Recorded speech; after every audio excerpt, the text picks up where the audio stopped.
In 2017, Polish game development studio Draw Distance released Serial Cleaner. With a string of successes to its name, the story continues. Today, we will learn what 2021 has in store for the acclaimed franchise. So what was exactly the niche that Serial Cleaner filled? Draw Distance didn't just come into a vacuum and invent crime drama. Instead, they have replaced killing with cleaning. Do you think cleaning is boring? Yeah, I hear you. But how about sliding on blood and then using a vacuum to clean it? Ever heard about Mr. Wolf from Pulp Fiction? You will solve some problems as well.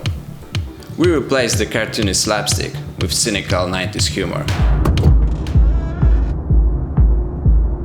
Then moved into New York City and went bigger on everything else. For the development team, one thing was certain: the sequel had to be ambitious. Better graphics. In true 90s fashion, we're moving to 3D, refined gameplay, more playable characters, wholesome soundtrack, and a believable AI.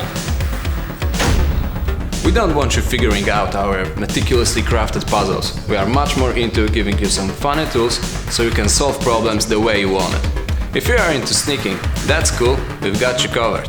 But if you are not, give us a chance. No matter which character you will play, there's always some room to express your more unconventional playstyle. What would be a concept without the hero?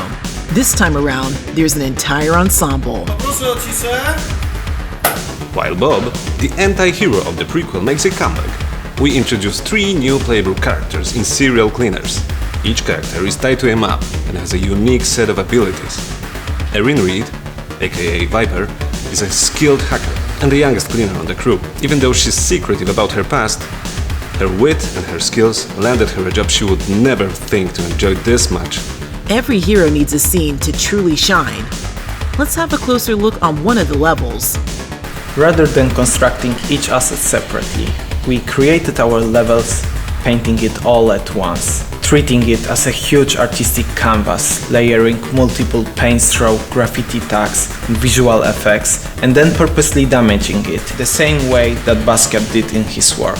In order to truly appreciate art, a context is required. The main inspiration here is Jean-Michel Basquiat, who was ahead of his time and inspired future artists.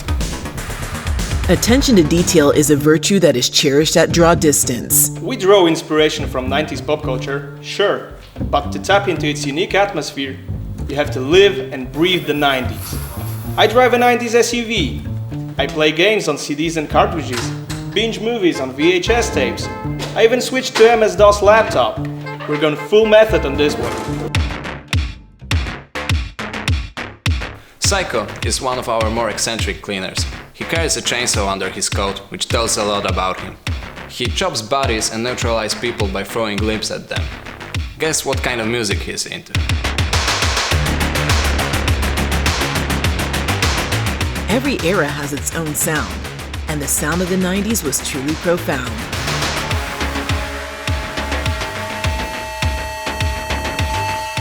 Hey, I'm Josh Eustace. I'm writing the music for Serial Cleaners. I've been known for recording under the name Telephone Tel Aviv for about 22 years now.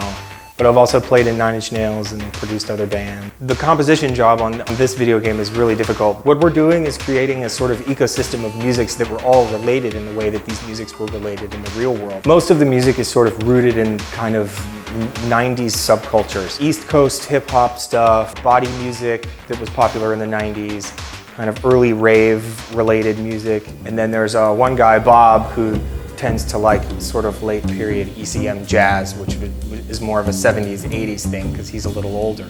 Kind of an imaginary 90s for a sort of alternate reality, I guess. Every story comes to an end, but good stories get a sequel, with a capital S.